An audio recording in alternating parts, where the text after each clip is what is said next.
பிஸ்மில்லா. இது இன்னைக்கு new year 1/1/2026 new year first.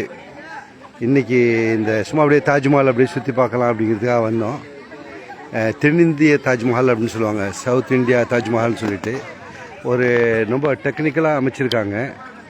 இன்றைக்கி நல்ல க்ரௌடாக இருக்குது, ஃபுல்லாக மக்கள் அதிகமான கூட்டம் வந்திருக்காங்க. வெளியில் ஃபுல்லாக கடைகள் போட்டிருக்காங்க. நிறைய பிள்ளைங்க, சின்ன பிள்ளைங்க, பெரிய பிள்ளைங்க, பெரிய குடும்பம் அப்படின்னு சொல்லிட்டு நிறையா வந்திருக்காங்க இங்கே. இது ஏற்கனவே நான் வந்திருக்கேன், பல தடவை வந்திருக்கேன் இந்த இடத்துக்கு. வர்றப்பெல்லாம் ஒரு லைவ் போட்டுருது. சும்மா அப்படியே லைவ் போடுறதுக்கு எதுக்குண்டாக்கா நான் எந்த இடத்துல இருக்கேன்னு இன்ட்ரடியூஸ் பண்ணுறது தானே தவிர பாக்கி யாரையும் குறைச்சி. ஓகே, டிஸ்கனெக்ட் ஆகி திருப்பி ரீகனெக்ட் ஆகுது. வர்றப்பெல்லாம் இந்த தாஜ்மஹாலை பற்றி நான் ஆர்டிக்கல் அதை பற்றி போடுவேன். இன்றைக்கி திருப்பியும் அதே இதுதான் 2வது தடவை போடுறேன், 3வது தடவை போடுறேன்னு நினைக்கிறேன். இந்த தாஜ்மஹால் எப்படின்டாக்கா இவங்க நீடாமங்கலத்தை கிட்டின. ஓகே, இவங்க பர்ஃப்யூமு அப்துல் நல்லா இருக்கிறீங்களா, சௌரிய வாழ்த்துக்கள். இது எப்படின்னா இவங்க தன்னுடைய இவங்க நீடாமங்கலத்தில் பிஸ்னஸ் பண்ணிட்டு இருந்தாங்க, ரைஸ் ஃபேக்ட்ரி வச்சுருந்துருக்காங்க. 2000 கொரோனாவில் இறந்தாங்கன்னு தெரியல, அந்த ஹிஸ்ட்ரியில் வரல. கொரோனா காலம். ஓகே, அந்த தாஜ்மஹாலுடைய அதே டிசைனில் அமைச்சிருக்காங்க. எப்படின்னா 2000 வருஷத்தில் அவங்க அம்மா இறந்து போயிட்டாங்க. அம்மாவுடைய நினைவாக 2000 திருப்பி கட்ட ஆரம்பித்து 2023 2020 நினைக்கிறேன் அவங்க இறந்ததுன்னு நினைக்கிறேன். 2020 3 வருஷத்தில் இவர் இது கட்டியிருக்காரு. இது எப்படின்னா மார்பிள் 8000 கிலோ மார்பிள் ராஜஸ்தான்லேருந்து வந்திருக்குது. ஓகே, இது திருப்பி அதே நெட்டு டிஸ்கனெக்ட் ஆகி வருது, அதான் பிரச்சனை. இப்போது நெட்டு விட்டு வருது. அர்ஷது கான் அப்துல் ரஹ்மான் பார்க்குறாங்க, வாழ்த்துக்கள். இது 2023 3 வருஷத்தில் கட்டியிருக்காரு. இந்த மார்பிள்ஸு ஃபுல்லாகவே ராஜஸ்தான்லேருந்து கொண்டு வந்திருக்காரு. ஓகே, நெட்டு டிஸ்கனெக்ட் ஆகி வருது, ஒன்றும் சொல்கிறதுக்கு இல்லை. இது எப்படின்னா அவங்க அம்மா நினைவை கட்டினதுனால 80,000 டன்னு, 8 டன்னு 80 டன்னில் கட்டியிருக்காரு. இந்த மார்பிள் ஃபுல்லாக ராஜஸ்தான்லேருந்து வந்திருக்குது.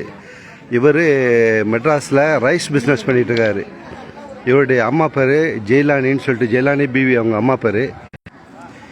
இது ஏர்டெல் நெட்வொர்க்கு பழி வாங்குது, எடுக்க மாட்டேங்குது. சரி, என்னையோ இது தன்னுடைய தாயுடைய நினைவாக அந்த இடத்துல ஒரு பள்ளியாசல் கட்டியிருக்காரு. பள்ளியாசலுக்கு பின்னாடி இந்த ரிலீஜன் கற்றுக் கொடுக்குறதுக்காக, பிள்ளைங்களுக்கு கற்றுக் கொடுக்குறதுக்காக மதரசா உண்டாக்கி அவங்களுடைய தாயுடைய அடக்கஸ்தலம் இதாக அடக்கியிருக்காங்க. லெஃப்ட் சைடில் ஃபுல்லாக பள்ளிவாசல், ஜென்ஸு தொழுவதுக்காக பள்ளிவாசல். அதே உள்ள நுழையும் ரைட் சைடில் லேடிஸ்க்காக உள்ள பள்ளிவாசல்.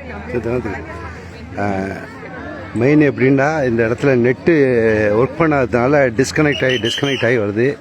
அண்ட் ஹிஸ்ட்ரி கரெக்டாக சொல்ல முடியல. எப்படின்னா இவங்க இப்போ எல்லாமே செக்யூரிட்டி எல்லாம் நார்த் இந்தியாவிலேருந்து தான் வந்திருக்காங்க. ராஜஸ்தான் மார்பிளில் ஃபுல்லாக கட்டியிருக்காங்க. ஒரு மதரசா அதோடு சேர்த்து தாயுடைய நினைவுக்கு துவா செய்யறதுக்காக மதரசா அமைச்சிருக்காங்க. டோட்டல் இது பில்ட் பண்ணியிருக்கிறது 5 கோடி ரூபா அவங்க எஸ்டாப்ளிஷ் பண்ணி.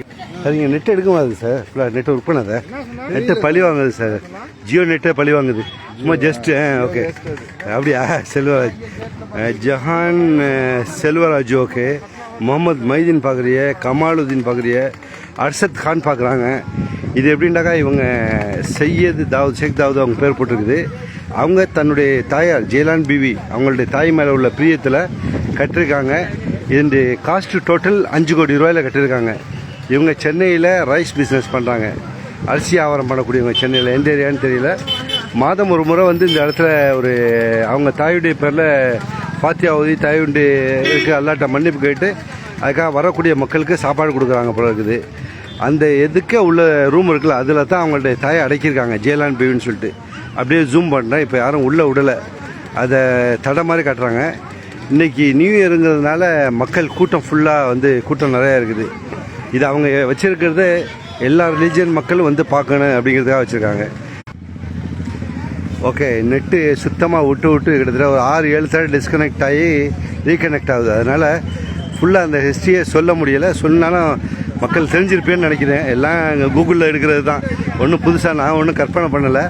ஓகே, இதான் சரித்திரங்கள். இன்றைக்கி நியூ இயருங்கிறதுனால மக்கள் கூட்டம் வந்து நிறைய நிற்கிது. இந்த ரோடு நேராக போனால் திருவாரூர் நாகப்பட்டினம் போகிற ரோடு, இதே பேக்கில் போகிற ரோடு கும்பல். ஓகே, இதுதான் இன்றைய தகவல். டிஸ்கனெக்ட் ஆகுறதுனால நெட்டு பிரயோஜனம் இல்லை.